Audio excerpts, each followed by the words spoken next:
ఒకవేళ మీరు ప్రపంచానికి దూరంగా, సముద్రం మధ్యలో ఉన్న ఒక మనిషి అనుకుంటే, కానీ ప్రతి రాత్రి చీకటి పడగానే మిమ్మల్ని వెంటాడడానికి సముద్ర గర్భం నుంచి భయంకరమైన జీవులు వస్తుంటే, మీ పరిస్థితి ఏమిటి? ఇదే కథ మన హీరో ఆర్థర్‌ది. ఒక సంవత్సరం పాటు వాతావరణాన్ని అధ్యయనం చేయడానికి ఎవరూ నివసించని ఒక మారుమూల దీవికి చేరుకుంటాడు. అక్కడ ఉండాల్సింది అతను, పక్కనే ఉన్న లైట్ హౌస్‌లో ఉండే మరొక ఆఫీసర్ మాత్రమే. కానీ అతను అడుగుపెట్టగానే ఒక షాకింగ్ నిజం తెలుస్తుంది. అతను రీప్లేస్ చేయాల్సిన పాత ఆఫీసర్ కనిపించకుండా పోయాడు. లైట్ హౌస్‌లో అతనికి కనిపించింది గ్రూనర్ అనే ఒక వింత, కఠినమైన వ్యక్తి. అతను చెప్పే సమాధానాలు ఆర్థర్‌కి మరింత భయాన్ని కలిగిస్తాయి. కానీ ఆర్థర్ ఇంకా రాబోయే అసలైన భయాన్ని ఊహించలేకపోయాడు. ఆ రాత్రి తలుపు కింద నుంచి వింతైన పంజాలాంటి చెయ్యి లోపలికి వస్తుంది. ఆ దీవి నిర్మానుష్యం కాదు. అది నరభక్షక జీవులకు నిలయం. ఒంటరిగా ఆ దీవిలో చిక్కుకుపోయిన ఆర్థర్ ప్రతి రాత్రి తన ప్రాణాల కోసం పోరాడాలి. ఆ జీవులు ఎందుకు దాడి చేస్తున్నాయి? ఆ లైట్ హౌస్‌లో దాగి ఉన్న రహస్యం ఏంటి? తెలుసుకోవాలంటే పూర్తి వీడియో చూడండి. Hi friends! ఈరోజు మూవీ సౌత్ అట్లాంటిక్ మహాసముద్రం నడిబొడ్డున ఉన్న ఒక మారుమూల దీవిలో ప్రారంభమవుతుంది. స్టార్టింగ్ సీన్‌లో అక్కడి వాతావరణాన్ని ఒక సంవత్సరం పాటు అధ్యయనం చేయడానికి ఆర్థర్ అనే ఒక యువ వాతావరణ అధికారి ప్రభుత్వ నౌకలో బయలుదేరతాడు. అతని లక్ష్యం ఒకటే. ఏడాది పాటు అక్కడి వాతావరణ డేటాను సేకరించి ప్రభుత్వానికి నివేదిక ఇవ్వడం. ఆ పని విజయవంతంగా పూర్తి చేస్తే అతనికి పెద్ద మొత్తంలో డబ్బు, మంచి పేరు వస్తాయి. అందుకే అతను ఈ సవాలు స్వీకరించాడు. రోజుల తరబడి ప్రయాణం చేసిన తర్వాత ఆ నౌక చివరికి ఆ ఐలాండ్‌కు చేరుకుంటుంది. చూడటానికి అదొక నిర్మానుష్యమైన, భయంకరమైన ప్రదేశం. ఒక్క పక్షి కూడా కనిపించని ఆ దీవిలో ఒక పాత లైట్ హౌస్, దాని పక్కనే ఒక చిన్న చెక్క ఇల్లు మాత్రమే ఉన్నాయి. ఆర్థర్ అక్కడే ఉండాలి. అతని కంటే ముందు ఆల్డర్ విగేలాండ్ అనే మరో ఆఫీసర్ అక్కడ పనిచేసేవాడు. ఇప్పుడు అతని డ్యూటీ సమయం ముగిసిపోవడంతో ఆర్థర్ అతని స్థానంలోకి వచ్చాడు. పాత ఆఫీసర్‌ని వెనక్కి తీసుకెళ్లడానికి వాళ్ళు ఆ ఇంటికి వెళ్ళగా అక్కడ వారికి షాకింగ్ దృశ్యం కనిపిస్తుంది. ఇంట్లో సామాన్లన్నీ చిందరవందరగా పడి ఉన్నాయి. కానీ మనిషి జాడ కనపడదు. బహుశా అతను లైట్ హౌస్‌లో ఉండొచ్చని ఆర్థర్, కెప్టెన్ అక్కడికి వెళ్తారు.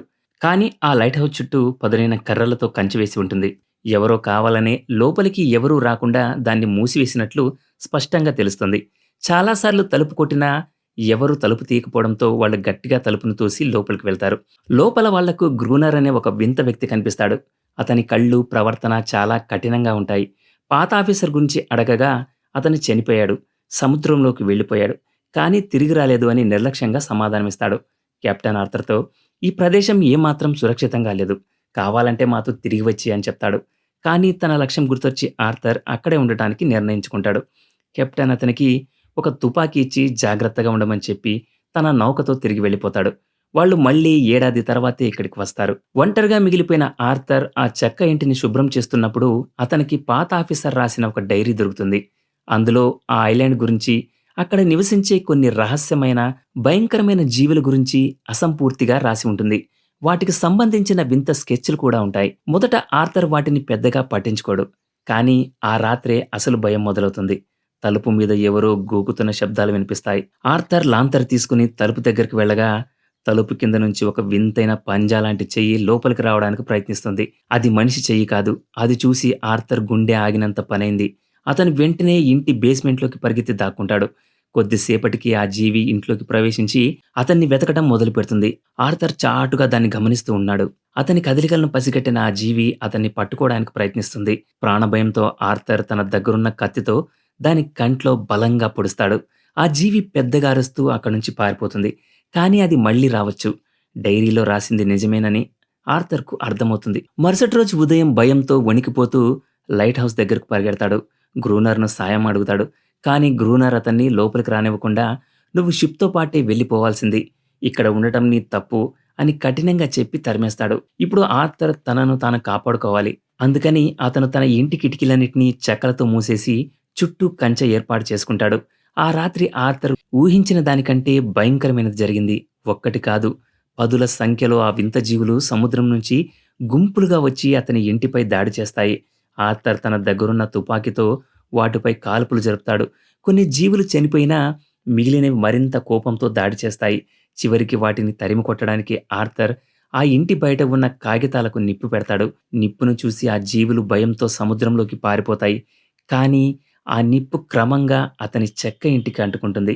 ఇల్లంతా కాలి బూడిదైపోతుంది. ప్రాణాలు అరచేతిలో పట్టుకుని బయటపడిన ఆర్థర్‌కు ఇప్పుడు ఉండడానికి చోటు లేదు. అతను గ్రూనర్‌ను ఆశ్రయించడం తప్ప మరో దారి లేదు.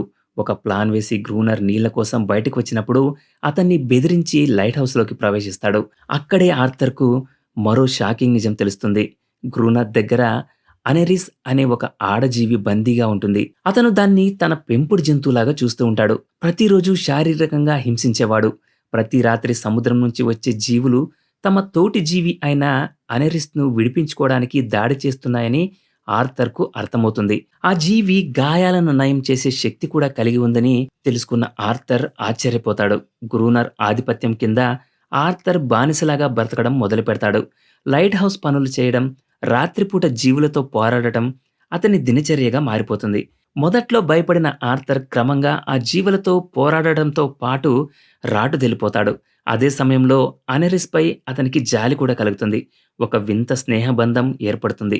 ఆమె పడుతున్న బాధలు చూసి ఈ జీవుల పట్ల అతనిలో సానుభూతి కలుగుతుంది. కొన్నేళ్ల తర్వాత సముద్రంలో మునిగిపోయిన ఒక పాత ఓడలో డైనమైట్లు ఉన్నాయని తెలుసుకుంటాడు. ఈ జీవులన్నిటినీ ఒకేసారి అంతం చేయాలని గ్రూనర్, ఆర్థర్ ఒక భయంకరమైన ప్లాన్ వేస్తారు. ఆర్థర్ ప్రాణాలకు తెగించి సముద్రం అడుగుకు వెళ్లి ఆ డైనమైట్ బాక్సులను పైకి తెస్తాడు. ఆ తర్వాత ఒక రాత్రి వాళ్ళు లైట్ హౌస్ చుట్టూ డైనమైట్లను అమర్చి ఒక ఉచ్చు పన్నుతారు. అనెరిస్‌తో గట్టిగా అరిపిస్తారు. ఆమె అరుపు విని ఆమెను కాపాడ్డానికి జీవులన్నీ గుంపులుగా లైట్ హౌస్ వైపు దూసుకొస్తాయి. అవి దగ్గరకు రాగానే గ్రూనర్ డైనమైట్లను పేలుస్తాడు. ఆ భయంకరమైన పేలుడులో దాదాపు అన్ని జీవులు చనిపోతాయి. ఆ ప్రదేశమంతా జీవుల శవాలతో, వాటి రక్తంతో నిండిపోతుంది. ఈ దారుణాన్ని చూసిన ఆర్థర్ తీవ్రమైన అపరాధభావంతో కుంగిపోతాడు. ఇవి కేవలం తమ స్నేహితురాల్ని కాపాడ్డానికే వచ్చాయి. వాటిని ఇంత క్రూరంగా చంపడం తప్పని గ్రహిస్తాడు. అప్పుడే అతనికి అసలు నిజం తెలుస్తుంది. గ్రూనర్ మరెవరో కాదు. అతను వెతుకుతున్న పాత వెదర్ ఆఫీసర్ ఆల్డర్ విగేలాండ్. ఒంటరితనం, మానసిక ఆవేదన వల్ల అతను క్రూరంగా మారి గ్రూనర్‌గా తన గుర్తింపును మార్చుకున్నాడు. కొన్నేళ్లకు మిగిలిన కొద్దిపాటి జీవులతో అనెరిస్ సముద్రం ఒడ్డుకు వస్తుంది. అవి శాంతిని కోరుకుంటున్నాయని ఆర్థర్ అర్థం చేసుకుంటాడు.